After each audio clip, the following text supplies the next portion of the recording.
রমজানের সময় ঘনিয়ে আসছে, আর এভাবে সময় ঘনিয়ে আসলে চারপাশ থেকে আমাদের স্মরণ করিয়ে দেওয়া হয় যে কিভাবে এই মাসে বেশি বেশি ইবাদত করতে হবে, কিভাবে আল্লাহর নিকটবর্তী হতে হবে, কিভাবে কোরআনের সাথে নতুন করে সম্পর্ক করতে হবে, ইত্যাদি ইত্যাদি। আমি এখান থেকে কিছুটা পেছনে সরে এসে মৌলিক কিছু বিষয়ে আলোকপাত করতে চাই এবং ইনশাআল্লাহ আমরা সবাই এখান থেকে উপকার পাবো। আল্লাহর সাথে আমাদের সম্পর্কগুলোর অন্যতম একটি মৌলিক সম্পর্ক হলো তার নিকট দোয়া করা। তার সাহায্যের কাঙাল আমরা। আমাদের ধর্মীয় ক্ষেত্রে তার সাহায্য দরকার, হেদায়েত পাওয়ার ক্ষেত্রে তার সাহায্য দরকার, সত্য পথের উপর টিকে থাকার জন্য, অসৎ পথ থেকে দূরে থাকার জন্য, তার ক্ষমা পাওয়ার জন্য আমাদের তার সাহায্য দরকার, তার সহায়তা দরকার আধ্যাত্মিক ক্ষেত্রে আমাদের ঈমানের জন্য। এছাড়াও জীবন পরিচালনার সকল ক্ষেত্রে আমরা তার সাহায্যের মুখাপেক্ষী।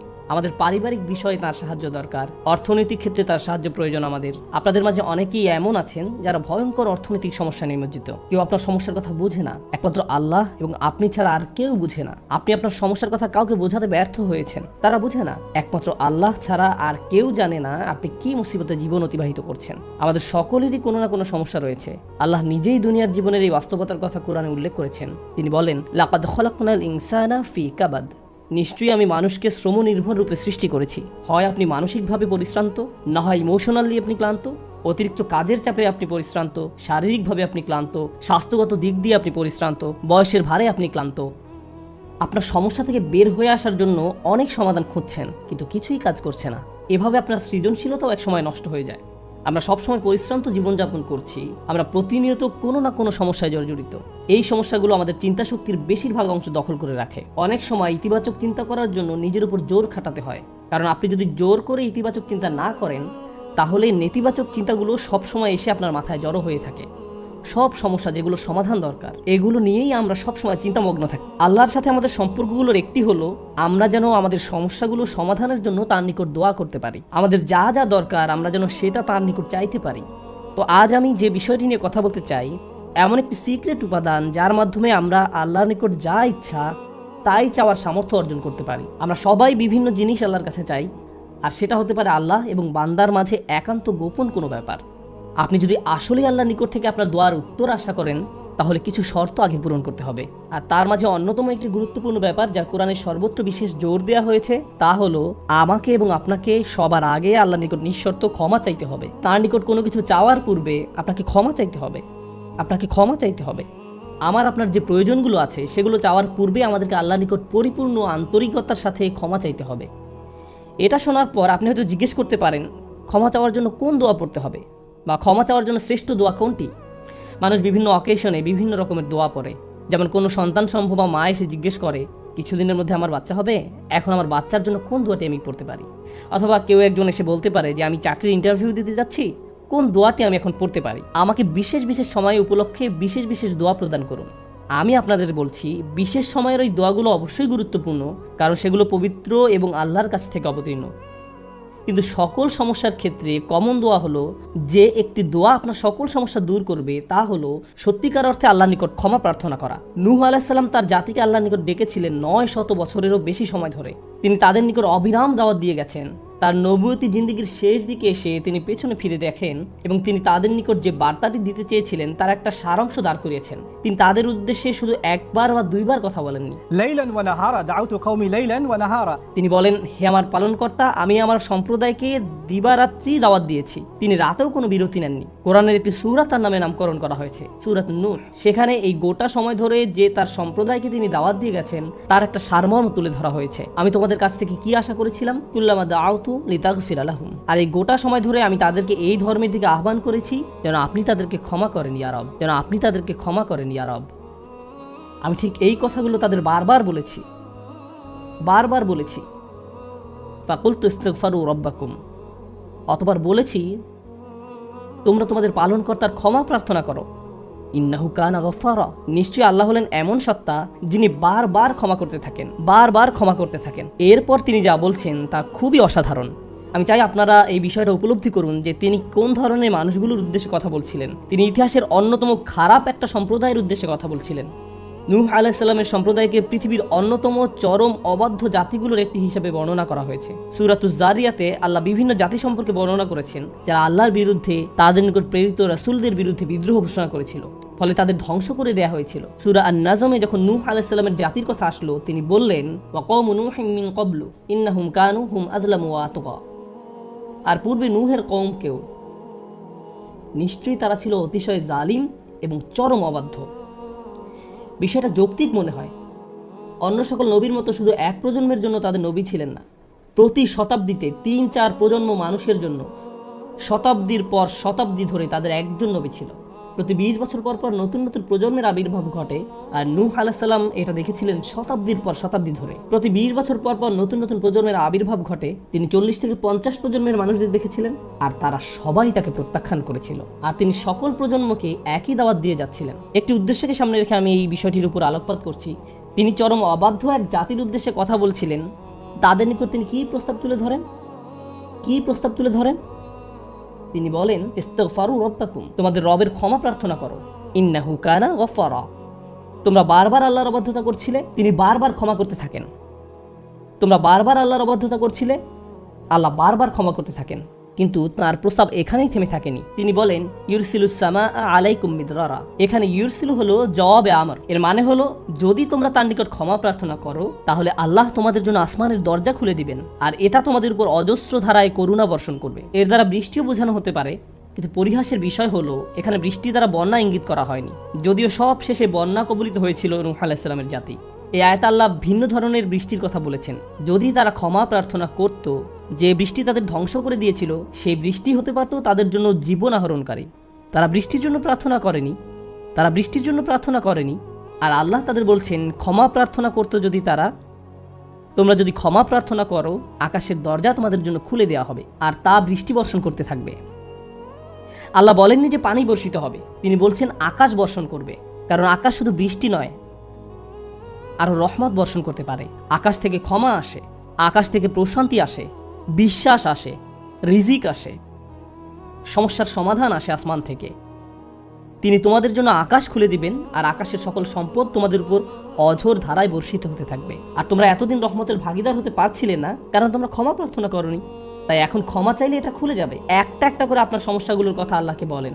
আপনার এমনও সমস্যা থাকতে পারে যেটার কথা আপনি নিজেও জানেন না, কিন্তু আল্লাহ জানেন। আমি আর আপনি যদি সত্যিকার অর্থে আল্লাহর নিকট ক্ষমা চাইতে পারি, তাহলে ওই অজানা সমস্যাগুলো স্বর্গীয় হস্তক্ষেপে সমাধান হয়ে যাবে। ইউরসিলুস সামা আলাইকুম মিদরারা। আল্লাহ সুবহানাহু ওয়া তাআলা এখানেই থেমে যাননি। আপনি কার জন্য ক্ষমা চাচ্ছেন? আপনার নিজের জন্য। ইস্তাগফিরু রাব্বাকুম, তোমরা নিজেদের জন্য ক্ষমা প্রার্থনা করো। আল্লাহ বলেন, ওয়ায়ামদিদকুম বিআমওয়ালিন ওয়া বানিনা, তোমাদের ধন সম্পদ, তোমাদের সন্তান সন্ততি বাড়িয়ে দেওয়া হবে। তিনি ধন সম্পদ এবং সন্তান সন্ততি দিয়ে তোমাদের ঐতিহ্যকে সমৃদ্ধ করে দিবেন। এমন সম্পদ নয় যা আপনাকে আল্লাহর কাছ থেকে দূরে সরিয়ে দিবে, কারণ এই টাকা দেওয়ার কথা এসেছে আপনার ক্ষমা চাওয়ার প্রেক্ষাপটে। তিনি আপনাকে ভালো অর্থ দিবেন, যা আপনার জন্য দুনিয়াতে এবং পরকালে কল্যাণ নিয়ে আসবে। তিনি আপনাদের ভালো সন্তান দান করবেন, যারা আপনার জীবিত থাকা অবস্থায় ভালো কাজ করবে, তারা আপনাদের সম্মান করবে, ভালোবাসা দেখাবে, আনুগত্য করবে। আপনি তাদের দেখে গর্বিত হবেন। এমনকি আপনি এই দুনিয়া ছেড়ে চলে গেলেও তারা ভালো কাজ করতে থাকবে, যা সাদাকায়ে জারিয়া হিসাবে আপনার আমলনামায় এসে যোগ হবে। আল্লাহ আপনাকে এই সব কিছু দান করবেন। প্রসঙ্গত এই দুই শব্দ, অর্থ এবং সন্তান সন্ততি, ইন্নাহুম আসাউনি ওয়াত্তাবাউ মান লাম ইয়াজিদহু মালুহু ওয়া ওয়ালাদুহু ইল্লা খাসারা। আমার সম্প্রদায় আমাকে অমান্য করেছে আর অনুসরণ করেছে এমন লোককে যার অর্থ ও সন্তান সন্ততি কেবল তার ক্ষতি বৃদ্ধি করেছে। কিন্তু আপনার ক্ষমা চাওয়ার পরে আল্লাহর পক্ষ থেকে যে ধন সম্পদ এবং সন্তান সন্ততি আসে, তা আপনার জন্য শুধু কল্যাণই নিয়ে আসে। একই ধন সম্পদ এবং সন্তান সন্ততি, পার্থক্য হলো এখন তাদের উপর আল্লাহর ক্ষমা ও রহমত রয়েছে। বিষয়টা এমন যেন তারা দূষিত হয়ে গিয়েছে, যতক্ষণ না আল্লাহ তার ক্ষমার মাধ্যমে তাদের পরিশুদ্ধ করেন। আল্লাহর নিকট ক্ষমা প্রার্থনা করলে কত শত পথ আপনার জন্য খুলে যাবে। আসমানের দরজা আপনার জন্য এমনভাবে খুলে যাবে যে আপনি কল্পনাও করতে পারবেন না। আপনি সবকিছু আরো ভালোভাবে বুঝতে পারবেন। আপনার ব্যক্তিগত সমস্যাগুলো দূর হতে শুরু করবে। উদাহরণস্বরূপ রাগের কথা ধরা যাক। রাগ হওয়া থেকে মুক্তি পাওয়া আসলেই অনেক কঠিন। বহু মানুষ খুবই সমস্যাপূর্ণ জীবনযাপন করে, খুব অল্পতেই রেগে যান, কিছু একটা তাদের সামান্যতেই ক্রোধান্বিত করে, আর তারা এর সাথে লড়াই করতে পারেন না। তারা তাদের এই সমস্যাটা বুঝতে পারেন, কিন্তু নিজের কাছে অসহায় হয়ে পড়েন এবং মনে মনে ভাবেন, না, আমার পক্ষে এই রাগ হওয়া থেকে মুক্তি পাওয়া সম্ভব না। হুদায়বিয়ার সন্ধির সময় সাহাবীরা খুবই রাগান্বিত হয়ে পড়েছিলেন। তাদের রাগ দূর করা সম্পর্কে আল্লাহ কি বলছেন? তিনি বলছেন, ওয়া আনজালাস সাকিনাতা ফি কুলুবিল মুমিনিন, তিনি আকাশ থেকে বিশ্বাসীদের অন্তরে প্রশান্তি নাজিল করলেন। প্রশান্তি আমাদের নিজেদের কাছ থেকে আসে না, আমরা নিজেদের প্রশান্ত করতে পারি না। মুসা আলাইহিস সালামের মা ভয়ে টেনশনে প্রায় মারা যাচ্ছিলেন, যখন তার ছোট শিশু একটা বক্সে বন্দি করে পানিতে ভাসিয়ে দিলেন। লাউলা আর রাবাতনা আলা কলবিহা, যদি আমি তার হৃদয়কে দৃঢ় করে না দিতাম, তার নিজের পক্ষে সে অন্তরকে দৃঢ় করা সম্ভব ছিল না। ঐশ্বরিক হস্তক্ষেপ বলে এটা ব্যাপার আছে। আল্লাহ তার অন্তরকে দৃঢ় করেছিলেন, যা আমাদেরকে আমাদের ব্যক্তিগত দুর্বলতা এবং প্রবণতা থেকে সুস্থ হতে সাহায্য করে। কিছু কিছু মানুষ অশ্লীলতার প্রতি খুবই আকৃষ্ট হয়ে পড়ে, কেউ কেউ ক্রোধ নিয়ন্ত্রণ করতে পারে না, আবার কেউ কেউ মারাত্মক লোভী, সবসময় শুধু টাকা পয়সা নিয়ে চিন্তামগ্ন থাকে। তারা এইসব থেকে বের হয়ে আসতে চায়, কিন্তু নিজেদের সাথে যুদ্ধ করে পারে না। এই সব সমস্যার সমাধান আসে আল্লাহর পক্ষ থেকে। আপনার একান্ত ব্যক্তিগত গভীর সমস্যার সমাধান আসে আসমান থেকে। বৃষ্টি যেমন পৃথিবীকে পরিষ্কার করে দেয়, তেমনি আসমান থেকে আল্লাহর রহমত এসে আপনার সমস্যাগুলোকেও ধুয়ে মুছে পরিষ্কার করে দেয়। ওয়ায়াজআল লাকুম জান্নাতিন ওয়ায়াজআল লাকুম আনহারা। তোমাদের জন্য উদ্যান স্থাপন করবেন, তোমাদের জন্য নদী নালা প্রবাহিত করবেন। অর্থাৎ আল্লাহ বলছেন, যদি শুধু ক্ষমা চাও সবই দিব। আমি আপনি মনে করি যে যদি আমরা আল্লাহর কাছে ক্ষমা চাই তাহলে শুধু ক্ষমা পাবো, কিন্তু আল্লাহ বলছেন যদি ক্ষমা চাও তাহলে এমন কিছু নেই যা আমি তোমাদের দিব না। বিষয়টা এমন যে আপনি ইচ্ছা করলে এক এক করে বিভিন্ন জিনিস চাইতে পারেন, অথবা শুধু ক্ষমা চান তাহলে সবই পাবেন। কি আর বাকি থাকে? অর্থ, সন্তান সন্ততি, আপনার সকল সমস্যার সমাধানে আকাশ খুলে যাবে, বাগান, নদী, সব কিছু আপনার জন্য প্রস্তুত। মানুষ সাধারণত মনে করে যে যদি তার আল্লাহর ক্ষমা চায় তাহলে এটা শুধু তাদেরকে পরকালে সাহায্য করবে, কিন্তু এই আয়াতগুলো আমাদের বলছে না। এই আয়াতগুলো আমাদেরকে বলছে যে না, আল্লাহ শুধু আমাদেরকে পরকালেই সাহায্য করবেন তা নয়, তিনি আমাদেরকে এই দুনিয়াতেও সাহায্য করবেন। একবার হজের কথা চিন্তা করুন। আমার আপনার জন্য হজের সবচেয়ে বড় অনুপ্রেরণা হলো আমাদের অতীতের সকল গুনাহ মাফ করে দেওয়া হবে। আমরা নতুন করে আবার শুরু করতে পারবো। যে কাপড়ে আপনি কবরে শায়িত হওয়ার কথা, সেরকম একটি কাপড়ে আপনি হজে যান। এমনকি হজের সময় যখন আমরা মার্চ করি, সেই সম্পর্কে বলা হয়েছে সুম্মা আফিদু মিন হাইসু আফদান নাস ওয়াস্তাগফিরুল্লাহ। অতঃপর তোমরা প্রত্যাবর্তন করো যেখান থেকে মানুষেরা প্রত্যাবর্তন করে, এবং আল্লাহর কাছে ক্ষমা চাও। হজের মূল বিষয় হলো আল্লাহর নিকট ক্ষমা চাওয়া। এটাই হজের মূল উদ্দেশ্য। আর সেই হজের সময় আমরা কি দোয়া করি? রব্বানা আতিনা ফিদ দুনিয়া হাসানা ওয়া ফিল আখিরাতি হাসানা ওয়া ফিল আখিরাতি হাসানা। প্রতিটি তাওয়াফে একই দোয়া পাঠ করা হয়, যা কোরআন মাজিদে এসেছে। রব্বানা আতিনা ফিদ দুনিয়া ওয়া ফিল আখিরা রব্বানা আতিনা ফিদ দুনিয়া হাসানা ওয়া ফিল আখিরাতি হাসানা। আমাদেরকে এই দুনিয়ার কল্যাণ এবং পরকালের কল্যাণও দান করুন। অন্য কথায়, এই দুনিয়ায় আমাদেরকে এমন কল্যাণ দান করুন যা পরকালের কল্যাণকে নিশ্চিত করবে। এরকম কিছুর অস্তিত্ব রয়েছে, আর এই সব কিছু আমরা তখনই পাব যখন আমি আপনি আন্তরিকতার সাথে আল্লাহর নিকট ক্ষমা চাইব। খুতবার এই অংশটার উদ্দেশ্য ছিল আপনাদের নিকট ক্ষমা চাওয়ার কিছু উপকারিতা তুলে ধরা, ক্ষমা চাওয়ার লক্ষ্য বর্ণনা করা। কিন্তু আমরা এখনো বলিনি যে কিভাবে ক্ষমা চাইব। কেউ কেউ কৃত্রিম উপায়ে ক্ষমা চায়, আস্তাগফিরুল্লাহ আস্তাগফিরুল্লাহ আস্তাগফিরুল্লাহ। কারো কারোর জন্য এটা এত নকল যে একবার আলী রাদিয়াল্লাহু তাআলা আনহু একজনকে এরূপ করতে দেখে বললেন, তোমার ইস্তেগফারেরও ইস্তেগফার প্রয়োজন। এর মাধ্যমে শুধু জিহ্বার ব্যায়ামই হয়, আর কিছু না। আমি এখন আপনাদের এমন একটি বিষয়ের কথা বলবো যা আমাদেরকে আল্লাহর নিকট ক্ষমা চাওয়া থেকে বিরত রাখে। বিষয়টা একজনের কাছে কতটুকু প্রত্যাশা করা হয় তার সাথে সম্পর্কযুক্ত। কিছু কিছু মানুষ মনে মনে এই সিদ্ধান্তে উপনীত হয়ে যায় যে আমি সারা জীবন ধরে অসংখ্য পাপে নিমজ্জিত ছিলাম, আল্লাহ মনে হয় আমাকে খুব একটা পছন্দ করেন না। কোনো কোনো মানুষ এমনকি এতদূর পর্যন্ত চলে যায় যে বলে ওঠে, আল্লাহ আমাকে পছন্দ করেন না, আল্লাহ আমার উপর খুবই রাগান্বিত। আমি জানতাম আল্লাহ এই কাজগুলো আমাকে করতে নিষেধ করেছেন, কিন্তু তারপরেও আমি করেছি। শুধু একবার নয়, বহুবার এই খারাপ কাজগুলো করেছি। সুতরাং আল্লাহর ভালো মানুষের তালিকায় আমি নেই, আমার নামাজের কোনো দাম নেই। মানুষ যখন নিজের সম্পর্কে এইরকম ধারণা পোষণ করে তখন সে কি করে জানেন? আমি তো খুবই খারাপ মানুষ। আপনি কি আমার জন্য একটু দোয়া করতে পারবেন? কারণ আমি ইতোমধ্যে দোয়া করার যোগ্যতা হারিয়ে ফেলেছি। এখন আপনাকে আমার জন্য দোয়া করতে হবে, কারণ আমি আশা করছি আল্লাহ অন্তত আপনার দোয়া কবুল করবেন। এতে হয়তো আমার একটা সুযোগ তৈরি হতে পারে, কারণ আমার কথা তিনি শুনবেন না। আপনাদেরকে আবার একটু পিছনে নিয়ে যাই। নূহ আলাইহিস সালাম কাদের কাছে আল্লাহর নিকট ক্ষমা চাওয়ার এই প্রস্তাব তুলে ধরেছিলেন? নূহ আলাইহিস সালাম কি এমন মানুষদের নিকট এই প্রস্তাব তুলে ধরেছিলেন যারা সারা রাত মসজিদে কাটাতো, যারা প্রতি বছর হজ পালন করতে যেত, রোজা রাখতো এবং অন্যান্য সৎ কাজ করত? না, নূহ আলাইহিস সালাম ক্ষমা পাওয়ার এই প্রস্তাব তুলে ধরেন ইতিহাসের অন্যতম একটি বিদ্রোহী সম্প্রদায়ের প্রতি, যারা প্রজন্মের পর প্রজন্ম ধরে বিদ্রোহী ছিল।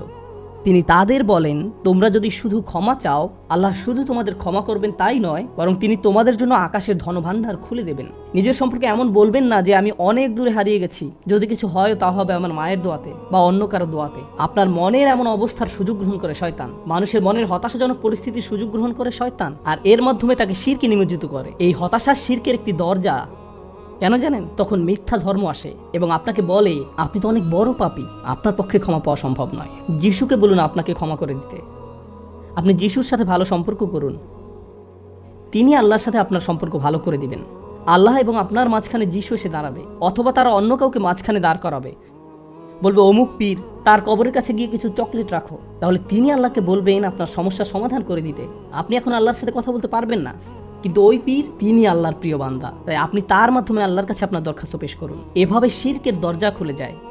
অন্য কথায় আল্লাহর সাথে আমাদের সরাসরি যোগাযোগের মূল বিষয়টি, তাওহীদের মানেই হলো সরাসরি যোগাযোগ। লা ইলাহা ইল্লাল্লাহ একই কথা বলে, আর এই সব কিছুর মূল কথা হলো আপনার যা প্রয়োজন তা সরাসরি আল্লাহর নিকট প্রার্থনা করুন। যে বিষয়টি আমাদের সকল প্রয়োজন পূরণ করবে তা হলো আল্লাহর নিকট ক্ষমা প্রার্থনা করা। এখন এই ক্ষমা চাওয়াটা দুইভাবে হয়ে থাকে, জিহ্বার মাধ্যমে ক্ষমা চাওয়া এবং অন্তরের মাধ্যমে ক্ষমা চাওয়া। মানুষ সাধারণত নিজের পক্ষে যুক্তি দিয়ে থাকে। আমি যদি কোনো কারণে আপনার সমালোচনা করি, যেমন ধরুন কাউকে বললাম, এই যে আমি আপনাকে অমুক অমুক কথা বলতে শুনেছি, সে তাৎক্ষণিক হয়তো বলে উঠবে, এক্সকিউজ মি, আমি এমনটা বোঝাতে চাইনি, আপনি তো পুরো ঘটনাটা জানেনই না। আপনি সাথে সাথে নিজের পক্ষে যুক্তি দিতে শুরু করেন, আত্মরক্ষামূলক হয়ে ওঠেন। বালিল ইনসানু আলা নাফসিহি বাসীরা ওয়ালাউ আলকা মাআযিরা। মানুষ নিজের সম্পর্কে সুধারণা পোষণ করে, তারা প্রচুর অজুহাত দেখায়। আপনি যদি আসলেই আল্লাহর ক্ষমা চান, আপনাকে নিরিবিলি একটা সময় খুঁজে পেতে হবে। যদি আরবিতে দোয়া করতে না পারেন, কোনো সমস্যা নেই, আপনি শুধু পাঞ্জাবি, বাংলা, বাহাসা বা উর্দু জানেন, কোনো ব্যাপার না।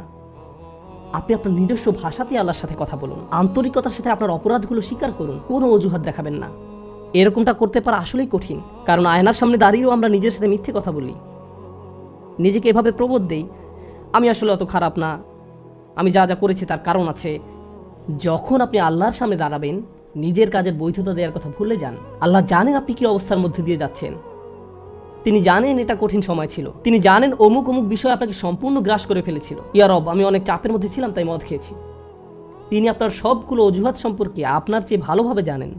আপনাকে অকপটে তার নিকট আসতে হবে, ফিল্টার ছাড়া, কোনো দ্বিধাদ্বন্দ্ব ছাড়া, নির্দ্বিধায়, কোনো রকমের বিব্রত বোধ করা ছাড়া। অনেক সময় আমরা নিজেদের পাপ স্বীকার করতে বিব্রত বোধ করি, একরাশ লজ্জা এসে আমাদের জড়িয়ে ধরে। কিন্তু যতক্ষণ না আপনি আল্লাহর নিকট অকপটে সকল পাপ স্বীকার করে নিচ্ছেন, আর এভাবে যখন নিজের উপর যে অন্যায়গুলো এতদিন ধরে করে এসছেন তা আপনি মুখ দিয়ে উচ্চারণ করতে শুরু করবেন, আমার বিশ্বাস করতে কষ্ট হয় যে সে সময় আপনার চোখ দিয়ে কোনো অশ্রু নির্গত হবে না।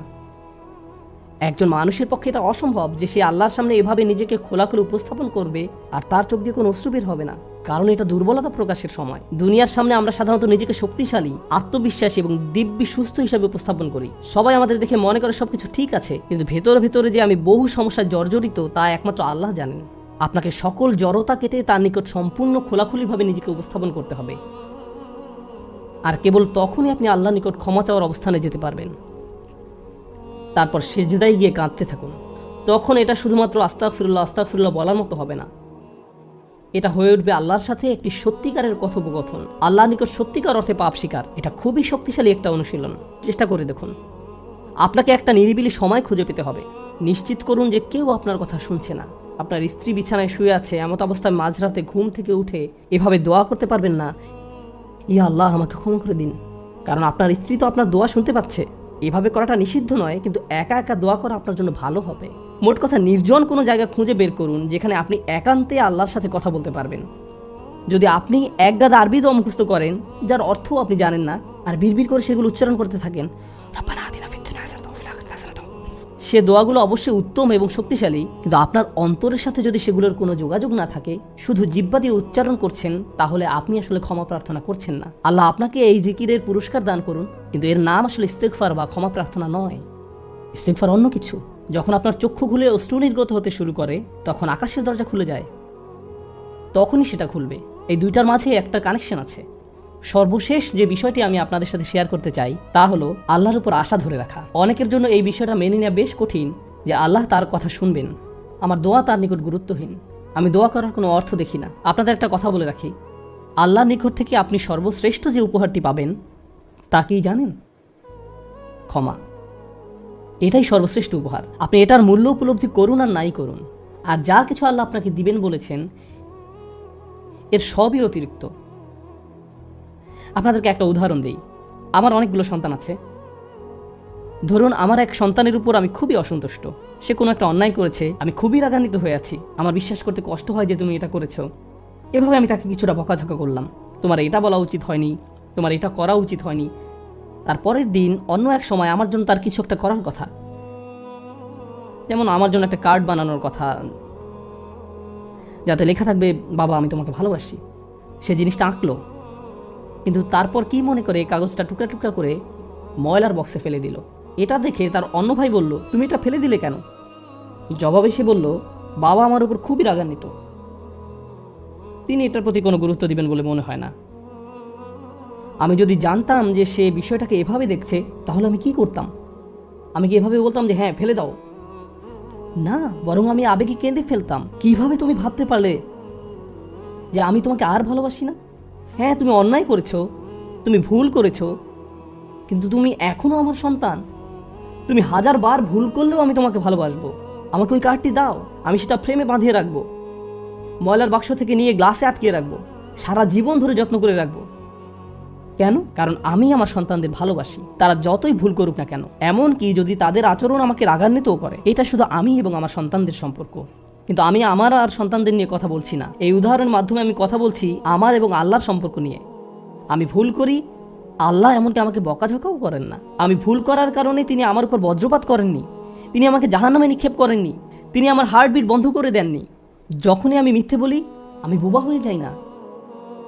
প্রতিবার হারাম কিছু খেয়ে ফেলার কারণে আমার হাত অবশ হয়ে যায় না। হারাম কিছুর দিকে তাকানোর কারণে আমি অন্ধ হয়ে যাইনি। তিনি এখনো দিয়েই যাচ্ছেন। আর আমি কিনা চিন্তা করতে শুরু করলাম যে আল্লাহ আমাকে আর ভালোবাসেন না। আল্লাহর সাথে আমার সম্পর্ক একসময় ভালো ছিল, কিন্তু এখন যেহেতু আমি খারাপ হয়ে গিয়েছি, তাই ভালোবাসাও এখন হারিয়ে গেছে। তাহলে দোয়া করার কি অর্থ আছে? মনে রাখুন, আল্লাহর মতো কেউ আপনাকে ভালোবাসে না। আমি আমার সন্তান বা পিতামাতার প্রতি যে ভালোবাসা প্রদর্শন করি, তা আল্লাহ তাআলাই আমার ভেতরে দিয়েছেন। আমরা এমনি এমনি কাউকে ভালোবাসতে সক্ষম নই। ভালোবাসা আল্লাহর পক্ষ থেকে একটি উপহার। যদি আল্লাহর দুইটি সৃষ্টির মাঝে ভালোবাসা এত দৃঢ় হয়, আমাদের পক্ষে কল্পনাও করা সম্ভব নয় যে আমাদের জন্য আল্লাহর ভালোবাসা কত প্রগাঢ়, যে আমাদের জন্য আল্লাহর ভালোবাসা কত গভীর। কেউ এর বিপরীত বললে তার কথায় কান দিবেন না। একমাত্র যে মনে করে আল্লাহ তাকে ঘৃণা করে, তার কোনো আর আশা নেই, সে হলো শয়তান। সে এটা বিশ্বাস করে। তার ক্ষমা চাওয়ার কোনো কারণ নেই, কারণ তার সকল আশা হারিয়ে গেছে, আর সে নিজের সম্পর্কে এটা মেনে নিয়েছে। এখন আপনি যদি নিজের সম্পর্কে এরকম মনে করেন, তাহলে কার পথ আপনি অনুসরণ করছেন? একবার চিন্তা করে দেখুন। যদি আদম আলাইহিস সালাম জান্নাতে থাকা অবস্থায়, আর জান্নাতের চেয়ে উত্তম কোনো জায়গা তো আর আপনার পক্ষে থাকা সম্ভব নয়, তারপর তিনি একটি ভুল করলেন, আর আল্লাহ আযজা ওয়া জাল্লা তাকে দুনিয়াতে পাঠিয়ে দিলেন। এখন আদম আলাইহিস সালাম যদি এরকম চিন্তা করতেন, আমার এত বড় একটা ডিমোশন হয়ে গেল, আমি কিভাবে আল্লাহর সাথে আবার কথা বলবো? আমি তাকে এত হতাশ করার পর কিভাবে কথা বলবো? কিন্তু আল্লাহ তাকে শিখিয়ে দিলেন কি করতে হবে, কিভাবে তার অন্তর আবার ঠিক করতে হবে। রব্বানা যালামনা আনফুসানা ওয়া ইল্লাম তাগফির লানা ওয়া তারহামনা লানাকুনান্না মিনাল খাসিরিন। জান্নাতের তুলনায় দুনিয়া তো কিছুই না। তিনি জান্নাত থেকে দুনিয়ায় এলেন, এত দূর নেমে আসা সত্ত্বেও এখনো তিনি আল্লাহর নিকটেই আছেন। এই শব্দগুলোই আল্লাহর সাথে তার সম্পর্ক আবার জুড়ে দিল। দোয়ার উপর আস্থা হারাবেন না। এত দূর নেমে আসা সত্ত্বেও এখনো তিনি আল্লাহর নিকটেই আছেন। আন্তরিকভাবে আল্লাহর কাছে কিভাবে দোয়া করবেন, তার প্রস্তুতি এখনই শুরু করুন। মনে রাখুন, আল্লাহ আপনাদের সবার দোয়া শুনবেন। উজিবু দাওয়াতাদ দাঈ ইযা দাআন। এই ঘোষণাটি রমজান মাসের। আমি আহ্বানকারীদেরকে সাড়া দেই,